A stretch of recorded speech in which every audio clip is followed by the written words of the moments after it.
Shalom, meu precioso e minha preciosa irmã, graça e paz, Deus te abençoe abundantemente nesse dia, você seja cercada de bênçãos por todas as partes. Bom, falando sobre milagres que transformam destinos e esse tema do nosso pão diário, códigos para cura e prosperidade. Hoje nós vamos entregar para você o devocional de número 25 da série 6.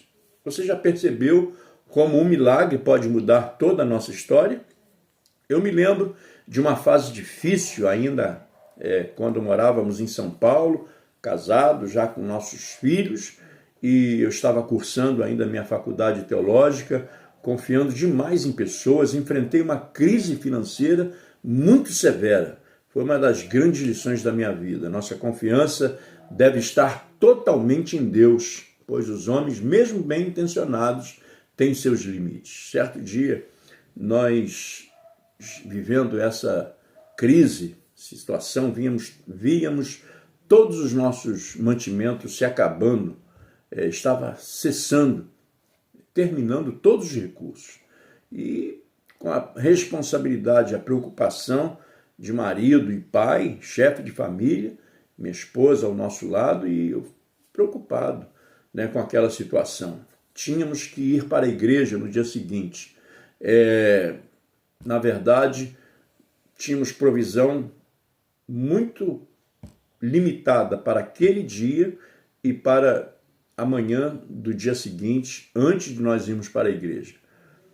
E oramos ao Senhor, eu orei ao Senhor, falei, Senhor, fiz uma oração sincera, Senhor, eu estou aqui porque creio no teu chamado sobre minha vida, estou me preparando para te servir melhor, se for tua vontade, não permita que essa escassez entre na minha casa, instale-se na minha casa. Bom, aquele dia passou, no dia seguinte, que era domingo, dia de estarmos na igreja na parte da tarde, nossa escola bíblica dominical era na parte da tarde, o culto à noite, e eu, então, preocupado. Mas fomos dormir tranquilamente. Na manhã do dia de domingo, alguém bateu a nossa porta bem cedinho. E ao abrirmos a porta, uma querida irmã, diaconisa, sem ser reconhecida como diaconisa pela igreja, mas tinha o procedimento como tal.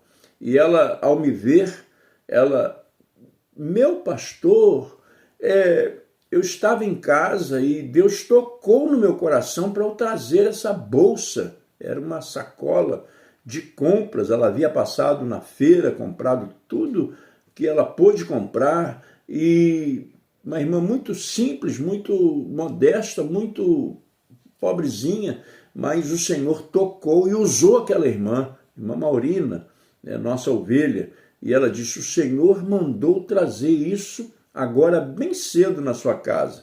E nós a recebemos e vimos que tinha mantimento para aquele dia e para alguns dias daquela semana, nos supriu, nos tirou daquela necessidade.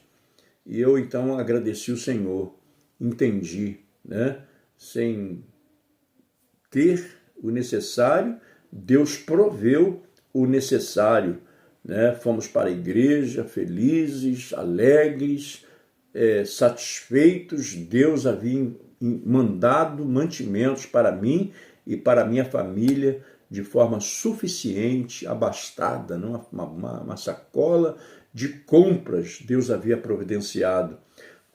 Desde então, eu e minha esposa, minha família, passamos a ter o entendimento para que pudéssemos ser instrumentos de Deus, agindo secretamente, atendendo famílias, ou não, declarando a nossa disponibilidade para servir. O milagre da multidão dos pães e peixes é frequentemente celebrado nos púlpitos com razão, e nós tivemos o privilégio de ministrar sobre esse texto várias vezes. João 6, 5, 7. Então Jesus, levantando os olhos e vendo que uma grande multidão vinha ter com ele, disse a Felipe, onde compraremos pão para esses comerem? Mas dizia isto para o experimentar, porque ele bem sabia o que havia de fazer. Felipe respondeu-lhe, 200 denários de pão não lhes bastarão para que cada um deles tome um pouco. A resposta de Filipe foi muito natural, lógica, mas limitada ao cálculo humano do que propriamente se baseando na possibilidade do sobrenatural. Para ele, 200 denários, que hoje, em nossos dias, é equivalente a R$ 6.654, não seriam suficientes nem para um lanche modesto. Imagine, cerca de 30 mil pessoas, considerando mulheres e crianças. Hoje, um jantar comum naquela região de Israel pode custar o equivalente a R$ 50 por pessoa. Multiplicando isso por 30 mil pessoas, o valor do jantar no deserto alcançaria hoje R$ 1.500.000. E como sabemos ainda, sobraram 12 cestos cheios. Sim, há um nível de prosperidade embutido nesse milagre que vai além do alimento físico.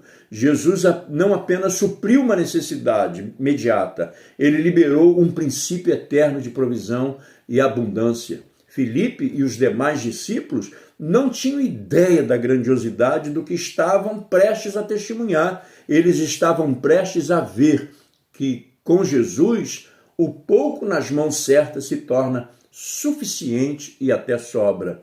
A prosperidade, querido, do reino não está apenas no que recebemos, mas no que Deus multiplica quando confiamos nele. Que Deus te abençoe e que milagres alcance a sua vida, a vida de sua família, no nome de Jesus, e que nós sejamos transformados por esses milagres. Te vejo no devocional de número 26, Graça e Paz. Um beijo no coração.